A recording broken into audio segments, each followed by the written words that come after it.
Perfecto, perfecto. Bueno, buenas tardes a todos y todas.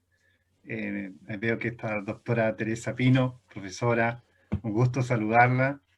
Bueno, ahí Felipe, antiguo, ambos Igual, fuimos, eh, Felipe, eh, igual. ambos, Bienvenidos, gracias. ¿Cómo está, profesora? Bien. que bueno, Daniel, también el jefe de carrera, Alexis, gracias por coordinar justamente esta presentación que nació como una idea principalmente para el curso de finanzas internacionales, pero vimos que era completamente escalable para la totalidad de la comunidad desde la Escuela de Negocios Internacionales, así que, bueno, bienvenido a todos y todas. El día de hoy, bueno, va a presentar Felipe Sangüesa, antiguo alumno de la carrera de Negocios Internacionales, quien tiene una experiencia vasta en torno a las finanzas internacionales. Su proyecto parte principalmente en Europa, primero en Polonia, posteriormente en España, y en estos momentos nos acompaña desde Nairobi, en Kenia, donde está implementando un proyecto de fintech, ¿cierto? Que fue un proyecto de 2 años, donde nos va a contar el detalle de qué se trata esta nueva tecnología que el día de hoy está dando bastante que hablar. Se habla de una revolución en términos de las finanzas, se habla de la inclusión financiera y de un sinnúmero de aspectos y usos que va a generarse en el futuro con respecto a esta nueva innovación en términos de finanzas, que antes no estaba al alcance de todos y que antes era de cierta forma limitado, ¿cierto? Principalmente a la banca convencional. Felipe les va a comentar que el día de hoy eso ya no existe, que ya las posibilidades con respecto a las fintech se expanden completamente y abren posibilidades no tan solo para aquellos que necesitan acceso al crédito, sino que también para aquellos profesionales que decidan perfeccionarse o especializarse en este nuevo campo que tiene todo por crecer. La verdad es que en el momento, si es que hay algún campo laboral que tiene escasez de profesionales, es precisamente la fintech. Y es por ello que el futuro, ¿cierto? En la medida que nos perfeccionemos en esa línea, vamos a encontrar mayores posibilidades que van a permitir, ¿cierto?, expandir y generar innovaciones financieras que ojalá, ¿cierto?, también salgan desde la propia universidad. Así que doy el paso a Felipe Sangüesa. Bienvenido. Gracias por tu tiempo, Felipe. Y bueno, es todo tuyo el micrófono ahí y Zoom. Muchas gracias, Pablo. Muchas gracias a todos. Buenas tardes, buenas noches por acá. Como Pablo decía, el tema que vamos a tratar hoy día es sobre las fintech. ¿Okay? Entonces, ¿qué vamos a ver en esta presentación? Un poco qué significa fintech, qué es, los tipos de fintech que existen. Voy a... Un segundo. Ahí sí. Los tipos de fintech que existen, algunos términos que se utilizan aquí como el machine learning, decision making models, scoring models, artificial intelligence, KYC process, onboarding process, anti-money laundering process, digital identification y protección de datos, conceptos de inclusión financiera, el open banking, las regulaciones, los impuestos, los cap rates, diferencias entre una empresa normal, la estructura de una empresa normal y también la estructura de una fintech. Vamos a ver el caso un ejemplo de un caso africano sobre las billeteras virtuales y vamos a ver también el proceso que se utiliza en mi compañía.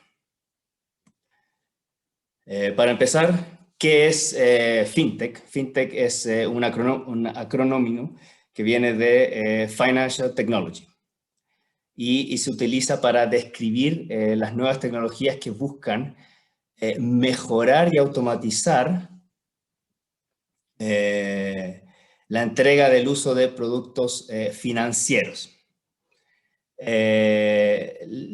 Esto ayuda a las compañías, a los negocios, a los consumidores para poder obtener mejores procesos en sus operaciones y en el diario vivir. Y se utilizan algunos softwares y algoritmos y también se utilizan estos en obviamente que los ordenadores, en los computadores y en los smartphones. La palabra fintech viene de la combinación de financial technology.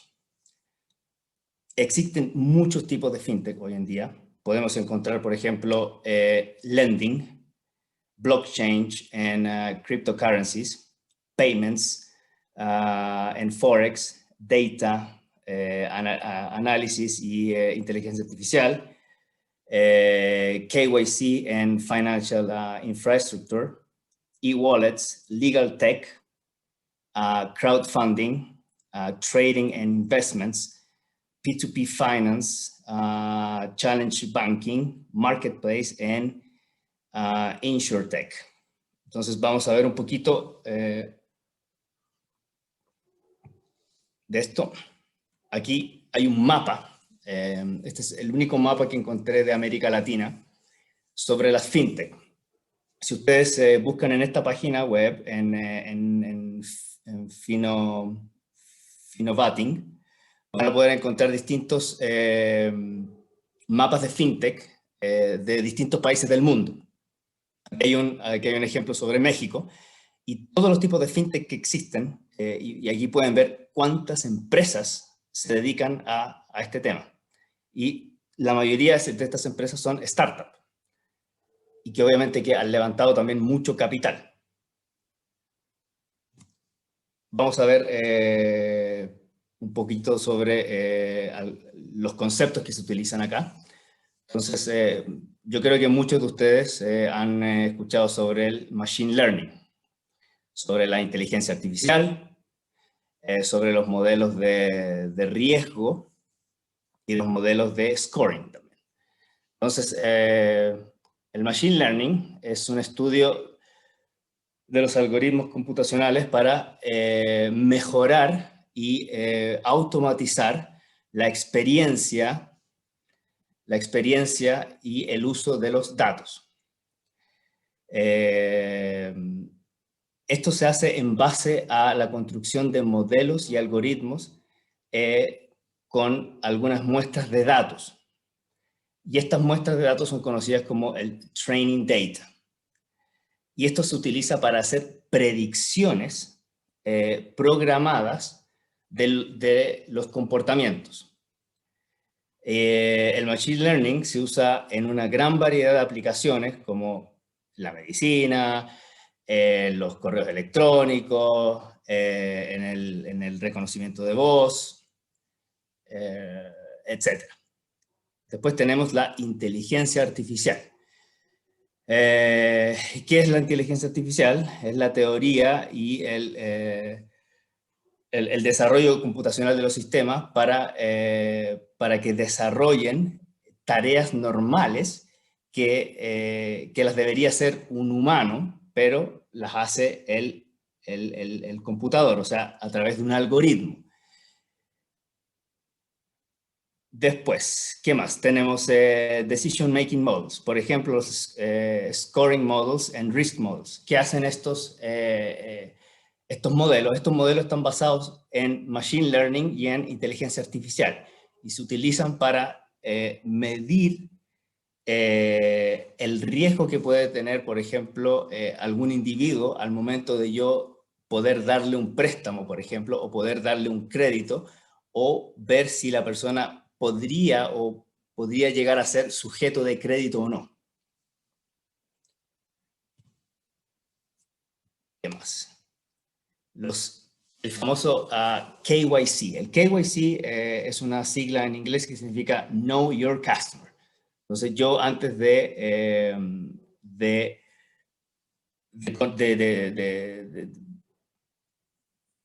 ¿cómo decirlo? Antes de que una persona se convierta en mi cliente, yo tengo que identificarlo. Entonces tengo que saber cómo hacer esto. Y este proceso, que también se llama a veces onboarding process, yo tengo que, con algunos datos que el cliente me va a entregar, por ejemplo, su número de carnet de identidad, su fecha de nacimiento, sus estudios, sus números de cuenta bancaria, si es que tiene, banco, etcétera, tarjetas de crédito. yo con eso puedo hacer empezar a hacer una evaluación del riesgo de ese cliente. Obviamente que todo esto se hace vía una aplicación o utilizando la página web. Aquí no hay nada de papeles, aquí nosotros o en estos sistemas no se utiliza ningún papel. Y también el proceso de anti-money laundering, lo mismo, para saber que se chequean distintas bases de datos, los buros de crédito, por ejemplo, para saber si las cuentas bancarias, etcétera, para saber que la persona no esté haciendo lavado de dinero. Y esto viene de la mano con la identificación digital, porque nosotros no sabemos quién está detrás del ordenador, quién está detrás de un computador o de un teléfono inteligente. Entonces tenemos que ser capaces de identificar y estar seguros de que esa persona que dice ser Juan Pérez es Juan Pérez. Y para eso se utilizan todos estos procesos que yo mencioné anteriormente. Es muy común que la gente trate de engañar siempre al sistema. Por ejemplo, gente que tiene el mismo nombre del papá o el mismo nombre de la mamá, pero siempre se equivocan en algo, siempre van a poder ser el 99,999% de las veces podemos ser capaces de reconocer que se trata de un fraude. Y esto es obviamente que para proteger tanto a la empresa como también a la persona afectada, porque pues, esto puede ser un fraude. También tenemos por otro lado, el tema de protección de datos. El tema de protección de datos, cada vez, debido al surgimiento de la fintech, esto se ha hecho cada vez más una herramienta más poderosa.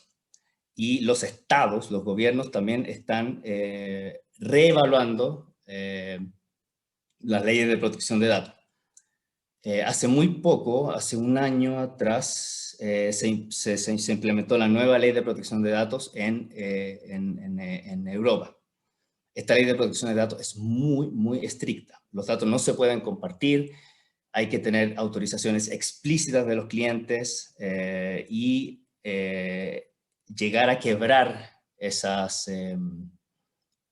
reglas, esas leyes, pueden costar muy caro. O sea, estoy hablando de las multas por quebrar protección de datos llegan a los 4 millones de euros.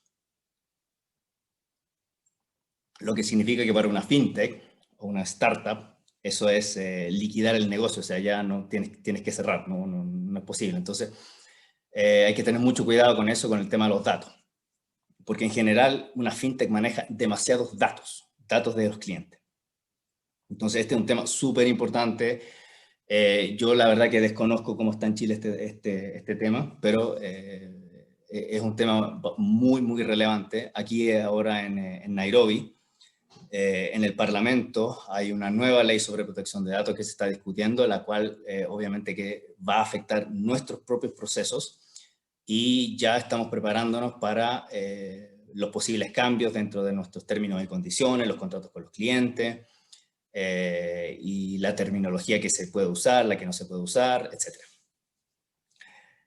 Dentro de la fintech siempre se habla del tema de la inclusión financiera. ¿Por qué se habla de la inclusión financiera? Porque en general la banca tradicional no es inclusiva.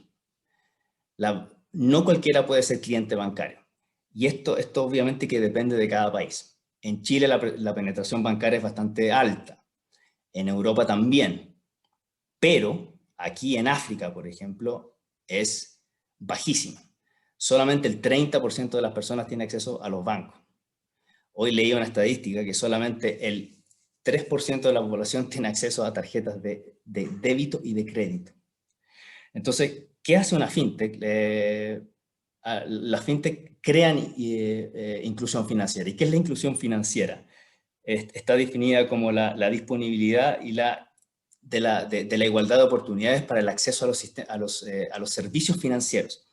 Se refiere a los procesos en los cuales los individuos, los negocios, pueden obtener de forma, con costes razonables, productos y servicios financieros. ¿Y esto qué incluye? Esto incluye la banca, préstamos, seguros, etc. Entonces, hay muchas personas que se han visto beneficiadas. Yo diría que miles, millones de personas se han visto beneficiadas con este tema de la inclusión financiera. Personas que antes no podían acceder a un préstamo o a un crédito porque eran rechazados por los bancos. Vamos a ver, sí, tenemos también el Open Banking. Este es otro concepto. ¿Qué es el Open Banking? El Open Banking es un servicio que se hace a través de un tercero para poder tener acceso a los datos de un cliente de un banco. Entonces, esto fue algo muy controversial que nació cerca del año 2014, 2012. Donde la banca obviamente no quería dar acceso a los datos, pero los datos son de los clientes, o sea, los datos son nuestros. Si uno es cliente bancario, los datos son nuestros. Entonces, finalmente se llegó a un acuerdo con que un tercero de confianza podía acceder a esos datos y poder recogerlos para poder hacer una evaluación del riesgo financiero. Entonces, por ejemplo, ¿cómo funciona esto? Yo entro con mis claves bancarias, le doy acceso a un tercero para que recoja esa información y la pueda procesar, pero dentro de un entorno protegido para poder evaluar el riesgo. Porque yo lo que quiero hacer es, en cerca de un minuto, poder ver si esa persona tiene saldos positivos, saldos negativos, si esa persona puede ser o no sujeto de préstamo o de crédito.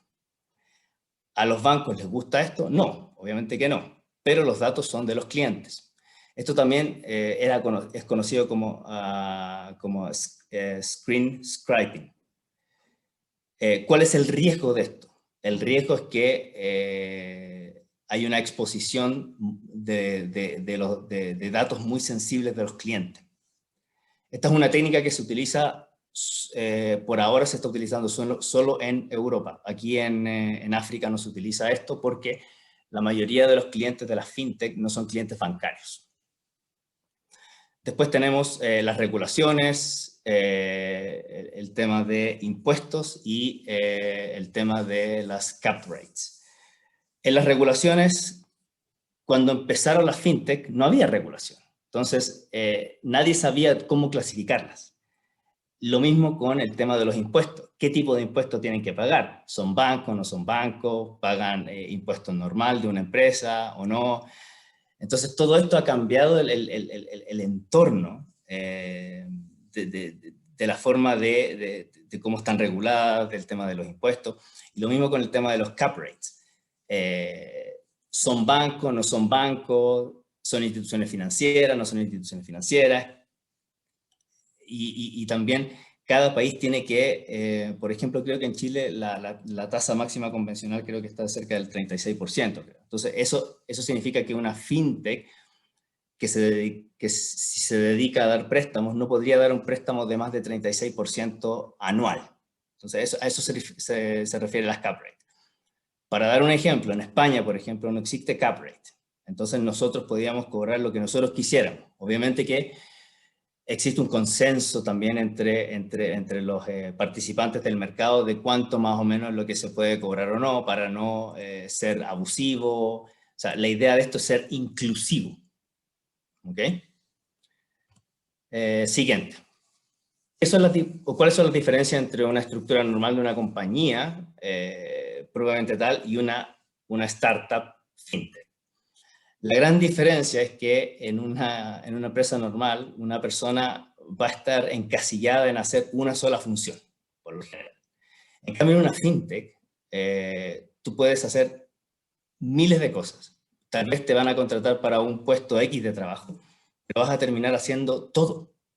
Y eso es la gracia, yo creo yo, de una fintech, donde lo que tú puedes aprender es demasiado, demasiado, porque vas a poder hacer tanto, no sé, cosas de marketing, cosas de administración, cosas de finanzas, contabilidad, área legal, porque no hay tantas personas, no existe un departamento legal, un departamento de esto, un departamento de esto otro. Entonces, hay una combinación de cosas. O sea, yo aquí, por ejemplo, veo todo también. Veo todo, incluso la parte de recursos humanos, la parte de contrato, hasta, no sé, si hay que comprar café o no hay que comprar café.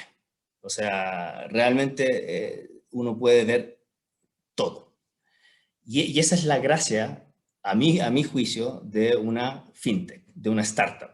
Porque lo que se puede aprender no lo vas a aprender en ningún otro lugar. Ni en la universidad, ni en una empresa estructurada, grande. Yo trabajé para empresas muy grandes, multinacionales, trabajé para el gobierno y nunca tuve la oportunidad de hacer lo que hago ahora. Entonces, si a mí me preguntaran si yo volvería a una empresa grande, yo no volvería a una empresa grande, o sea, a una corporación, un banco, no. A mí me gustaría seguir por esta misma senda, por este mismo camino, que son las startups. Después, tenemos aquí, les voy a hablar un poquito del caso africano sobre las billeteras virtuales. Aquí todo funciona de manera distinta. De hecho, aquí la penetración de Internet es muy baja y el Internet es muy caro. Entonces, y el acceso a la banca también es muy restrictivo. Para que ustedes se den una idea, a mí me costó 27 días abrir una cuenta bancaria aquí en Kenia. 27 días. Y mucho papel, muchos documentos, un sinnúmero de preguntas, etc. Entonces, la gran mayoría de las personas, ¿cómo lo hacen con el dinero? Entonces, una persona lo que hizo fue crear un sistema de billetera virtual. ¿Y cómo funciona esto? Funciona con un teléfono, donde tu número de teléfono es tu cuenta bancaria, por decirlo de alguna forma, donde yo puedo enviar dinero sin la necesidad de tener internet y sin la necesidad de tener un teléfono inteligente. Yo puedo tener un teléfono, de estos teléfonos que habían al principio, totalmente antiguos, del año, no sé, 2000, y ese teléfono me va a servir para enviar dinero. ¿Y cómo funciona esto? Funciona por un sistema que se llama USSD. El sistema USSD utiliza las redes de la telefonía para hacer todas las transacciones. Entonces yo puedo estar en un lugar remoto. Por ejemplo, yo hoy estaba cerca de la frontera con Tanzania y le tenía que pagar a una persona. Y obviamente que yo casi no manejo efectivo y le tenía que pagar a esa persona. Esa persona tenía un teléfono antiguo, sin internet, sin ninguna aplicación.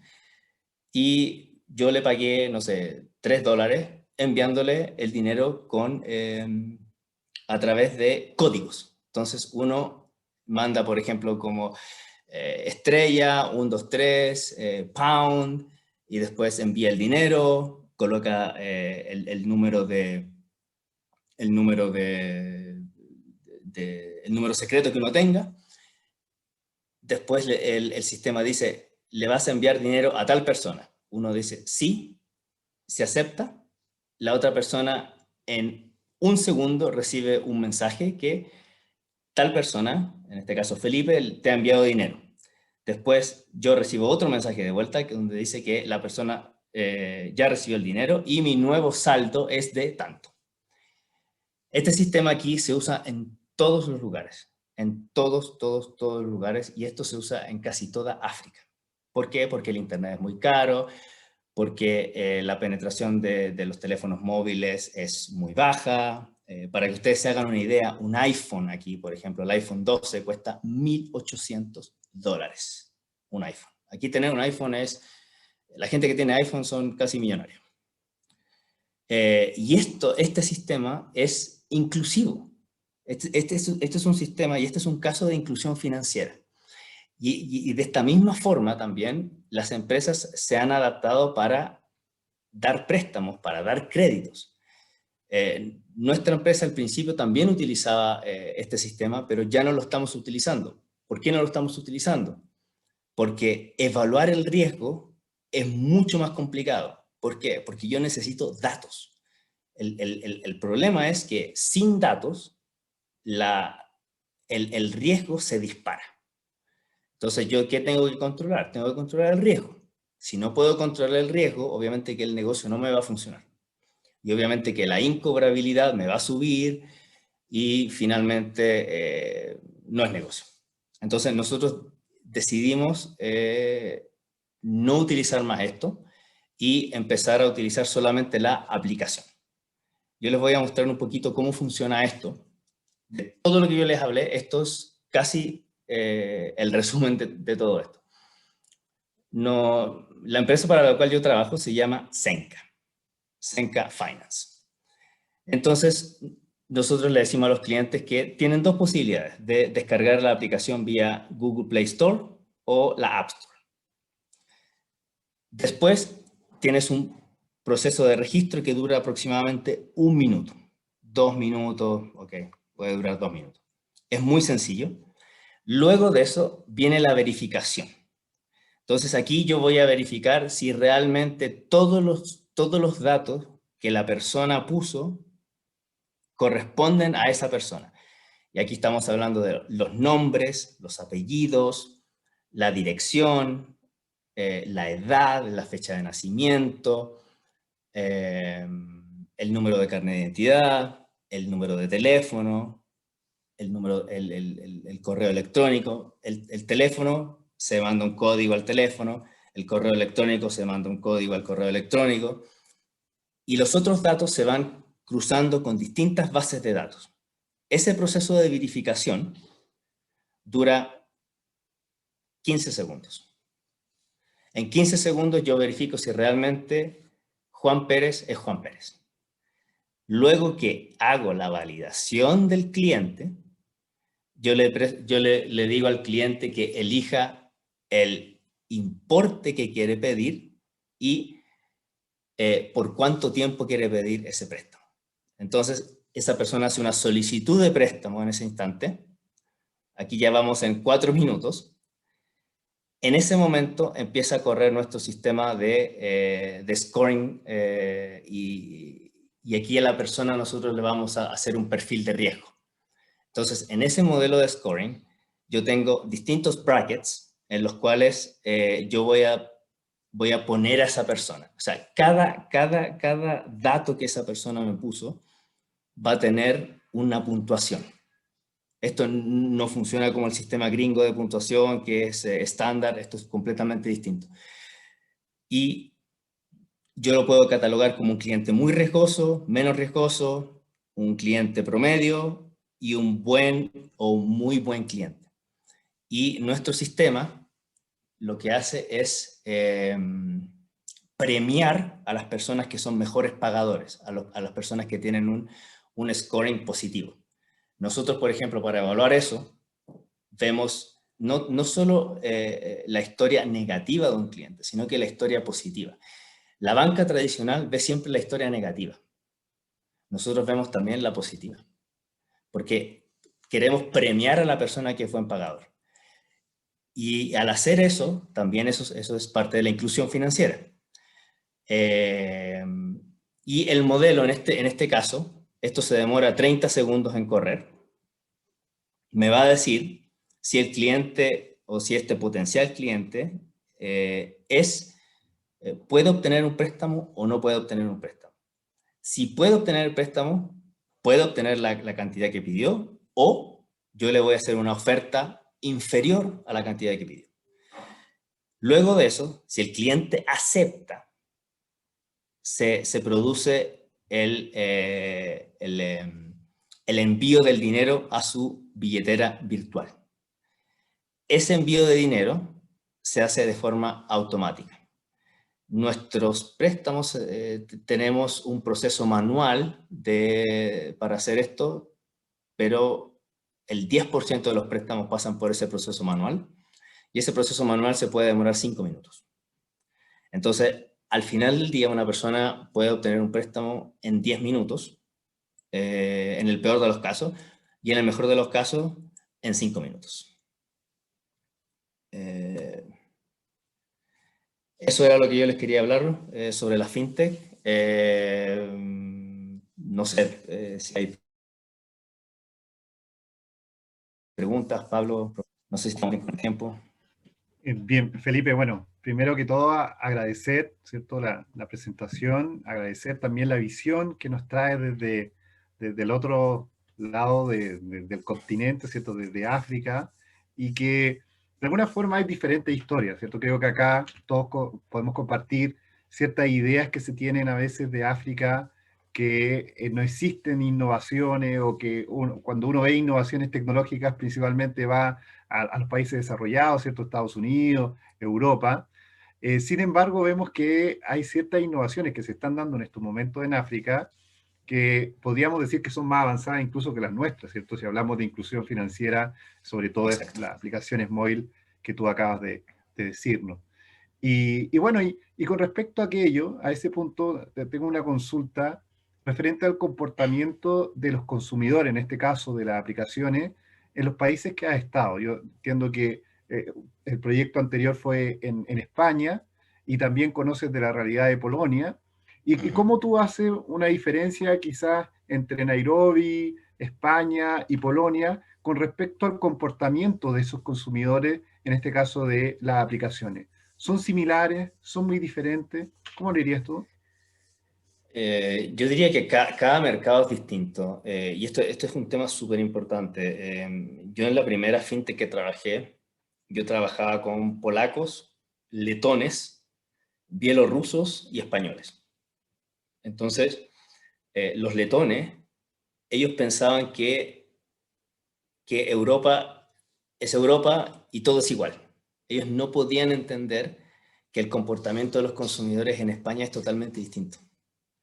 Entonces, ¿por qué? Porque el comportamiento del consumidor letón era muy similar al comportamiento del consumidor polaco, pero en España era totalmente distinto. Y eso no lo podían entender, que las cosas se hacían distintas. Por ejemplo, en temas de marketing, tú no puedes hacer lo mismo para este país que para este otro país, porque esto no va a funcionar. En el caso de cómo los clientes accedían, por ejemplo, a nuestra página web o a nuestra aplicación, también era distinto.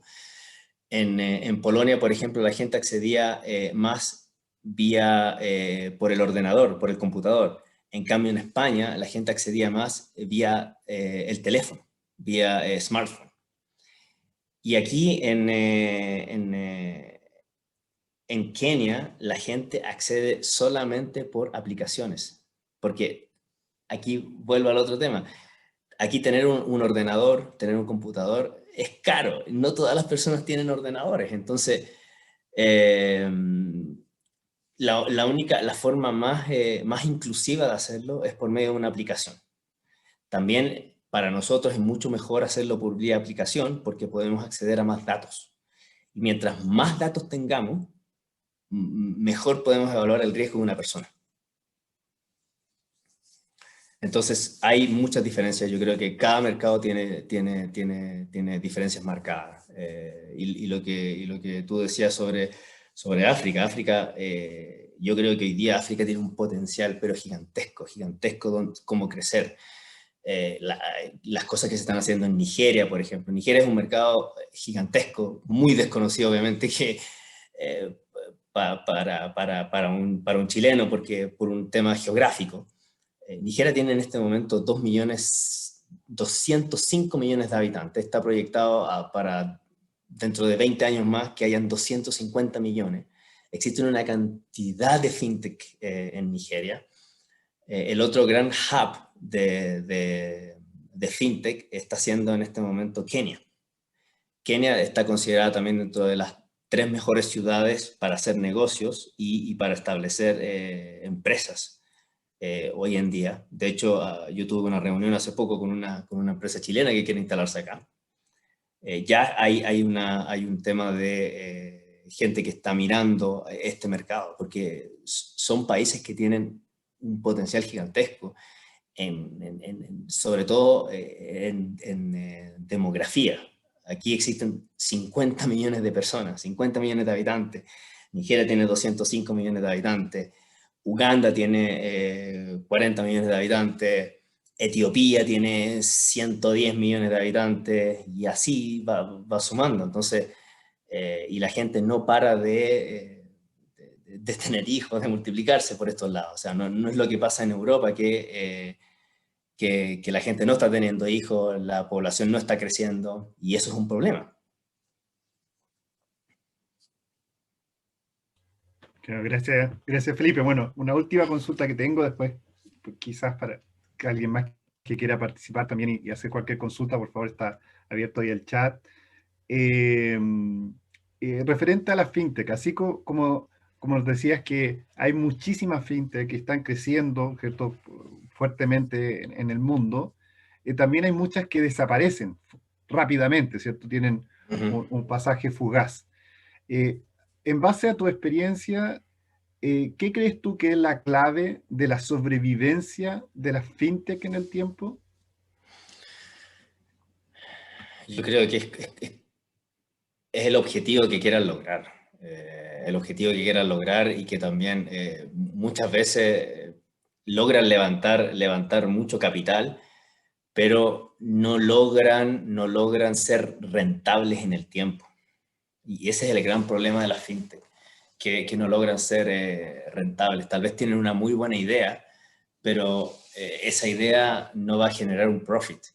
Y si no genera dinero, no sirve. O sea, la idea puede ser muy buena y es por eso que empiezan a desaparecer. A veces son muy innovadoras y esa innovación tal vez no sirve mucho. Entonces hay que ver realmente cuál es la necesidad, si existe o no una necesidad y si la demanda propiamente tal se va a comportar de esa forma. Y eso es súper importante, hacer un buen pronóstico de la demanda. O sea, aquí ya empezamos a ver temas financieros, de cómo proyectar una demanda acorde a los datos que tenemos en el mercado. Yo creo que va en eso, en hacer una buena proyección de demanda y que obviamente hay que ver si mi producto realmente se va a vender o no. O sea, si el servicio o el producto se va a vender o no. Yo creo que pasa por eso. Ok, bien. Bueno, y creo que tiene que ver también el entorno, ¿cierto? Cómo el entorno también genera condiciones para que sobrevivan. No sé, una regulación muy estricta también puede hacer que muchas desaparezcan o cierto incentivo a Mira, que esto crezca. yo te puedo contar un caso muy, muy concreto. Mi empresa fue una de la primera fintech que yo trabajé. Entró tarde, aquí hubo un tema de timing también, a Georgia. Georgia es un país muy pequeño. Todos los lenders se metieron, todos los grandes lenders europeos se empezaron a meter a Georgia. Yo en ese momento estaba trabajando para el mercado polaco, para el mercado español y estaba haciendo la investigación de mercado para entrar a México. Y la empresa decidió parar el tema de México y meterse en Georgia. Y fue lo peor que pudieron haber hecho, porque al haber entrado, haber hecho toda la inversión, a los 2 meses el gobierno cambió una regulación en menos de una semana y todas las empresas tuvieron que cerrar, todas. Entonces, ese es otro tema, el tema de las regulaciones. Aquí también hay una regulación que se está discutiendo en este momento en el Parlamento. Por suerte aquí la asociación que nosotros tenemos es bastante fuerte. Hay 3 empresas, o sea, nosotros somos la segunda más grande y las 3 primeras, 2 son de Estados Unidos y la mía que es de Polonia. Y podemos hacer mucho lobby. Entonces, aquí va a ser tema también de hacer lobby. Aquí obviamente que también hay mucha corrupción, entonces hay que pagar mucho dinero por debajo. Aquí se paga, si tú supieras cuánto dinero hay que pagar por debajo, es terrible, pero esa es la manera que se hacen los negocios acá, y de otra manera no se pueden hacer negocios. En Europa no pasa esto, o sea, por lo menos no se ve. Entonces sí, las regulaciones es un caso, es un tema súper importante y hay que tener mucho ojo con eso antes de entrar a algún mercado. Leer bien, revisar bien, tener una buena asesoría legal. Muchas empresas a veces se quejan porque esto cuesta mucho dinero, claro, pero es que es el know-how lo que uno está pagando para no cometer un error grande y tal vez tener lo que se llama un costo hundido, tal vez de pagarle a alguien para que haga una evaluación correcta de si conviene o no conviene entrar a un mercado, porque la regulación te puede matar. Así de simple. Bien, perfecto. Gracias Felipe. No sé si alguien tiene alguna otra consulta. Yo tengo una pregunta para Felipe. Hola, buenas tardes. Mi Francisca. Hola, buenas tardes. Me llamo Francisca Pérez. Bueno, es que mi pregunta es la siguiente. Se sabe que, bueno, África, dentro como de los mayores trabajos, no sé, pues se incluye como la minería y la agricultura. Pero a las personas, ¿cómo se les paga ya? Porque me imagino que como fintech, debe ser como igual complicado tener como la confianza de la gente, porque si no manejan cuentas bancarias, como usted mencionaba, que es muy difícil, no sé, el acceso a un computador o a cualquier medio electrónico, igual se deben sentir así como un poco desconfiados con temas, no sé, relacionados a eso. No sé si entendió mi pregunta. Mira, o sea, tu pregunta va más o menos para cómo lo hacemos ¿Cómo se nosotros para... comporta la sociedad o el comportamiento de los clientes? ¿Lo aceptan rápido o fue muy difícil entrar al mercado africano No, con su no propuesta fue de tan, negocios? no fue tan difícil porque ya el negocio estaba aprobado. O sea, este negocio, las personas con las que trabajo yo, incluyéndome a mí también, hemos trabajado para distintos mercados. Entonces, el modelo ya estaba aprobado. Lo único que era distinto para nosotros era la forma en cómo hacerlo. Y la forma era por medio de una aplicación, que fuese 100% vía aplicación. Y también abrimos el canal del el USSD, pero que al final para nosotros fue un fracaso, porque no se podía evaluar bien el riesgo. Pero a la gente le gusta esto. El problema es que la gente, y aquí viene un tema también de desconocimiento, la gente aquí piensa que los préstamos es algo muy normal, porque aquí se copió mucho el modelo de Estados Unidos. Entonces aquí la solución para todos tus problemas es un préstamo. Así de simple. También el acceso a los préstamos era muy limitado. Entonces, la gente aquí toma esto como algo muy normal.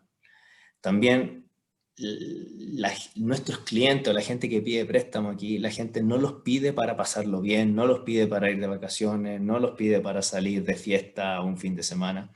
Aquí la gente pide los préstamos para utilizarlos como capital de trabajo.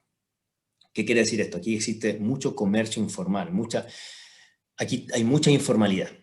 Aquí el comercio ambulante está en todos los lugares y esas personas para nosotros son nuestros clientes porque nadie le va a prestar dinero a esa persona. Tampoco las cantidades que ellos piden son cantidades casi insignificantes para nosotros. Si una persona va a un banco a pedir $50, el banco no le va a prestar $50 porque no califica, porque es una cantidad muy pequeña. Pero nosotros sí le podemos prestar $50. Y la persona, por lo general estas personas lo que hacen es tomar ese dinero, comprar algún insumo o comprar mercadería, luego venderla, obtienen la ganancia, pagan su préstamo y vuelven a pedir otro. ¿Para qué? Para comprar más, más y más. Entonces, también el uso del dinero es distinto. En Europa, por ejemplo, la gente pide préstamos por lo general para pasarlo bien, para ir de fiesta, para salir con los amigos, para viajar, para ese tipo de cosas. Pocas veces también se piden por temas médicos o por temas de alguna cosa inesperada que pueda pasar durante el mes. pero a la gente aquí le gusta eso y se sienten bastante bien con el tema de las aplicaciones. De hecho, esta semana estamos haciendo un estudio de mercado sobre el tema de las aplicaciones, para saber, lo que buscamos es saber qué tanto le gustan las aplicaciones a las personas aquí en Kenia. Ya, No sé si súper, eso me quedó contesta tu súper pregunta claro. o no. Ujú. Sí, no, súper. Muchas gracias. De nada. Hola, Felipe, yo igual tengo otra consulta, pero igual es como súper básica. Igual me interesa saber. ¿Cómo cuánto crees que se demoraría en instalar esta tecnología aquí en nuestro país? ¿Como para cuánto usted le ve? Y mira, yo estuve evaluando esto. A mí me encantaría tener algo así en Chile, pero yo lo veo casi improbable. Y yo te voy a decir por qué. Mi empresa a mí me preguntó, la primera fintech donde trabajé, incluso la segunda, después esta, y mi respuesta es no. Yo no entraría a Chile a hacer esto, este mismo modelo de negocio en el cual yo estoy inserto, porque este modelo lo tiene el retail. El retail tiene ya este modelo de negocio. Pero es un modelo distinto, está basado en los famosos superavances en efectivo de las tarjetas estas Ripley, Almacenes París, Falabella. Y ellos son los que hacen este negocio, pero de una manera distinta. Obviamente que ellos ya tienen una base de datos gigantesca, entonces ya pueden hacer una evaluación del riesgo mucho mayor. Si yo entrara a Chile a hacer esto, la primera cosa que existe es que el riesgo del default es muy alto en Chile. Por ejemplo, para darte una idea, en Polonia el default llega al 8%, en España llega al 18%, en Kenia llega al 9%. En Chile el default llega a ser cerca del 32%. Entonces, el negocio primero no me funcionaría porque la gente no paga. Y yo tendría que invertir demasiado dinero para poder hacer esto. Y para lograr hacer este negocio, tú necesitas más o menos como 8 millones de euros. Ese es el capital que tú necesitas para montar todo esto. ¿En cuánto tiempo yo recuperaría eso? En Chile es probable que nunca lo recupere, que nunca logre como hacer un break-even. Yo lo veo demasiado riesgoso hacer este negocio en Chile. Personalmente yo no lo haría. Wow. Igual es como una oportunidad porque acá igual no sé, por ejemplo, usted dijo que el modelo lo tenían el retail y los avances, por ejemplo, tienen intereses descomunales, po. Pero si la gente no paga, no conviene tampoco. Es que ese es el tema. ¿Sí? Yo no puedo tener un negocio porque sí. Yo tengo que ver la rentabilidad del negocio, porque yo no soy un banco, yo no tomo depósitos. Entonces, como yo no tomo depósitos, a mí la persona que me financia es un inversionista. Y ese inversionista, lo primero que me pregunta a mí es, ¿en cuánto tiempo yo voy a recuperar el capital? Esa es siempre la pregunta del inversionista. Ok, tú necesitas 8 millones de euros. ¿Cuándo voy a recuperar el dinero? ¿Qué me ofreces tú para que yo pueda invertir en tu negocio? Entonces, ¿cómo le voy a mostrar que el negocio estaría actuando en contra del inversionista que me va a prestar el dinero para poder montar este negocio? Yo creo que tal vez si se enfocara en otra cosa distinta, podría ser. Hay una empresa que se llama Crédito, que yo la sigo en LinkedIn. Ellos hicieron un modelo similar, pero basado en las pymes. Ellos le prestan dinero a las pymes. No sé qué tan bueno será. yo nunca he trabajado prestando dinero a pequeñas y medianas empresas, siempre lo hemos hecho como a personas naturales. No sé si funcionará su negocio o no. Las personas que están detrás de eso son bastante inteligentes, yo he tenido la oportunidad de hablar con algunos de ellos, pero el tema para mí pasa por, ¿es rentable o no es rentable?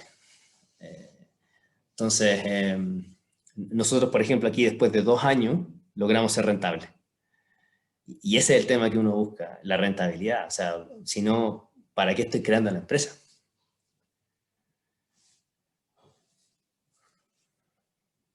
Muchas gracias, quedó clarito. De nada. Hola, buenas. Soy Consta Belán. Quisiera Hola. hacer una consulta, siguiendo lo que dijo mi compañera Paula.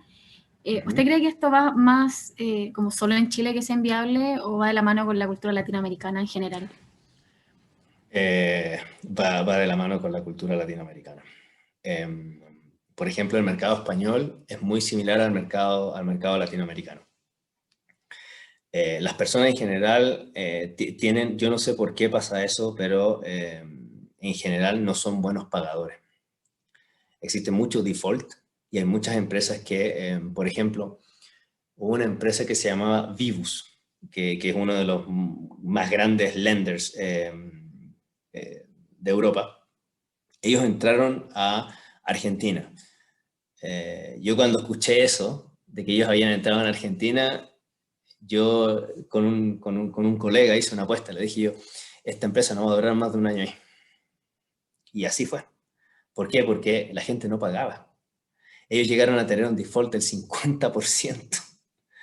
Entonces, ese es el problema, que a la gente no le interesa pagar y si uno los amenaza con que te vamos a enviar al fichero de morosos, de DICOM o del fichero que exista, la gente dice, envíame, demándame, no le interesa y no le interesa llegar a un acuerdo. Tampoco existen las vías legales para hacer eso, se demoran mucho, son muy costosas. En cambio, en otros lugares, por ejemplo, en Europa, eso está mal visto y la gente tiene la cultura de pagar. En España nos costaba más, pero al final pagaban. O sea, ¿qué teníamos que hacer? Recurrir al recobro de deuda por vía de abogados, por vía judicial, y funcionaba. Se demoraba más, claro, pero funcionaba. En Polonia también existe un sistema de recobro judicial que funciona súper bien. Aquí ahora en Kenia estamos implementando lo mismo, pero en general la cultura latinoamericana es así. Son malos pagadores. Y esa fue una de las razones también por las cuales nosotros decidimos no entrar en México, porque también en México existe otro tema que es el tema de los carteles que también amenazan a las personas y hace que las personas no puedan pagar, y al final muchas de las empresas europeas que entraron en México se tuvieron que ir. México es un mercado muy atractivo. ¿Por qué? Porque tiene 120 millones de habitantes. En ese tiempo no tenía regulaciones, entonces era un paraíso. Y ese es el otro tema que las fintech buscan, donde haya menos regulaciones. Pero la regulación va a llegar tarde o temprano. ¿Qué es lo que pasó con Netflix, Uber y otras cuantas aplicaciones? Que no había nada, no había aplicación, o sea, no había, ¿cómo se llama? Regulación. Y eso es súper importante, súper importante. No sé si contesta tu pregunta. Sí, muy bien, muchas gracias. Como que, por lo que entendí, al final va de la mano que nuestra cultura, ya con la educación que tenemos desde la básica, desde la raíz, es como no ser responsable en el tema financiero. Yo no sé, no sé si es lo que se llama esa choreza que le dicen de decir yo no pago y no pago y después me jacto con las otras personas, pero yo creo que eso está súper mal, porque yo siempre digo, o sea, si yo no tengo dinero o sea, si yo no tengo dinero para pagar, no tengo que pedir prestado, o sea, y esto tal vez a muchos les ha pasado que un amigo les pide dinero y después nunca más les paga, o sea, y después se pierde la amistad. ¿Por qué? Porque el amigo nunca les pagó. Y eso está mal, o sea, eso no está bien. Al final, claro, nosotros ¿qué podemos hacer? Utilizamos todas las vías legales para poder recolectar ese dinero, pero al final ya no hay mucho más que hacer. O sea, si ya se ejecutó la vía legal, ya no hay más que hacer. O sea, yo no voy a mandar no sé, a un tipo para que lo golpee. O sea, no, esas cosas no se hacen. Pero sí es un tema cultural y muy malo a mi juicio. Y muchas gracias. De nada. Aquí, Vicente Lara. Hola, Una Vicente. pregunta. En cuanto a emprendimiento, ¿qué tanto varía la inversión y el capital que hay que tener inicial? ¿Y qué incentivos existen en diferentes países? O sea, ¿cómo discriminaron ustedes en dónde instalarse? Primero, una de las cosas más importantes son las regulaciones, los impuestos, si existe tasas máximas convencionales o no, el acceso a los datos, el acceso a la información. Todas esas variables te van ayudando a elegir un mercado, en el caso del tipo de fintech donde yo trabajo. Una de las cosas más importantes yo diría que son las regulaciones. Después el tema de los impuestos, cuánto impuesto hay que pagar. Y el tema de las tasas de interés. Si existe o no un máximo o no. Por ejemplo, aquí en Kenia no existe un máximo. Yo estoy mirando otro mercado en este momento que es Ghana. En Ghana tampoco existen tasas máximas convencionales. Es un mercado atractivo, la población también. ¿Qué tan grande es la población? La estabilidad del dólar, la estabilidad de la moneda del país, la estabilidad política, sobre todo acá. Eso también es súper importante, o sea, que las reglas del juego no vayan a cambiar de la noche a la mañana, que es lo que pasa en Argentina, por ejemplo, que es lo que pasó en Georgia, ese tipo de cosas. Obviamente que la forma de hacer negocios también influye, cuánto es el dinero que tú tienes que pagar en soborno. Aquí se paga mucho dinero en soborno, es súper triste, pero lamentablemente es así, si no, no puedes hacer negocio. Yo creo que todos esos factores, más las proyecciones propias que tú puedas hacer, son las que al final determinan dónde abrir o no el negocio. Y ante estos riesgos, ¿qué formas de cobertura financiera tienen? Por ejemplo, a ver, nosotros aquí la moneda que se utiliza aquí son los chelines, el chelín keniata. El chelín keniata en este momento está bastante estable, pero nuestros inversores son letones y obviamente que ellos prestan el dinero en euros. Pero el reporte que nosotros tenemos que hacer, lo tenemos que hacer en euros, en dólares y en chelines. Y también en zlotys polacos. Entonces, nosotros tenemos algunas coberturas, tenemos cobertura, o sea, nosotros no apostamos a que va a subir o va a bajar la moneda, porque ese no es nuestro negocio, sino que tratamos de protegernos contra las variaciones, tanto negativas como positivas. O sea, obviamente que más cuando suben estas distintas monedas, que no nos afecten a nosotros. Porque imagínate en un negocio donde mueve millones y millones, que suba 1, 2%, 3% una moneda, te afecta mucho. Entonces, sí tenemos coberturas, tenemos algunos forward de monedas que se toman por 6 meses, por 1 año, para cubrirse de esas variaciones de los tipos de cambio. Me quedó claro, está súper bueno. Muchas gracias. De nada. Bien, Felipe, bueno, ya estamos en el tiempo.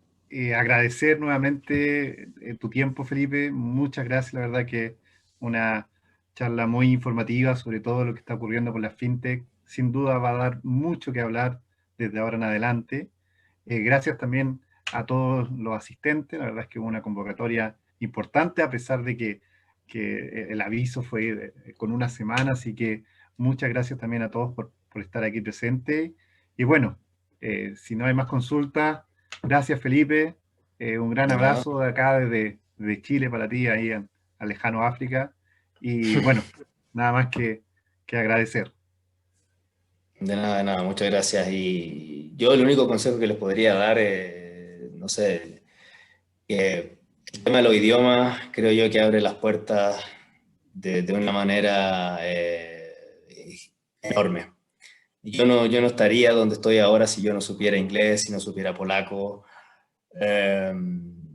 Y es la única cosa que yo les puedo decir. O sea, la universidad les va a entregar herramientas, pero al final del día también esas herramientas hay que complementarlas.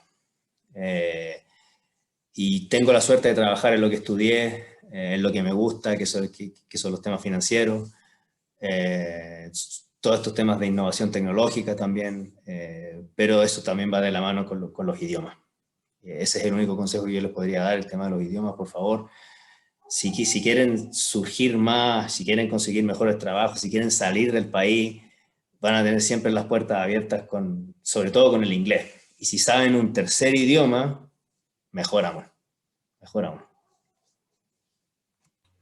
Exacto. Bueno, gracias Felipe, un abrazo grande. Alexis, Gracias. también agradezco al coordinador de comunicaciones, Alexis, que hizo esto posible. Muchas gracias. Daniel, bueno, la doctora Teresa ahí que está ahí también presente. Un gusto verla. Siempre, ojalá nos veamos presencialmente pronto. La verdad es que han sido 2 años a la distancia, pero bueno, muchas gracias a todos. Un gran abrazo y bueno, nos vemos próximamente. Gracias, Pablo. Gracias, Felipe. Le Gracias, mandé Pablo. un correo, así que a ver si me lo responden ya. Ok, buenísimo. Abrazo, chao. Chao. Muchas gracias, Felipe. Hasta luego. Pablo. Listo. Chao, Nada, que hasta estén muy luego. bien.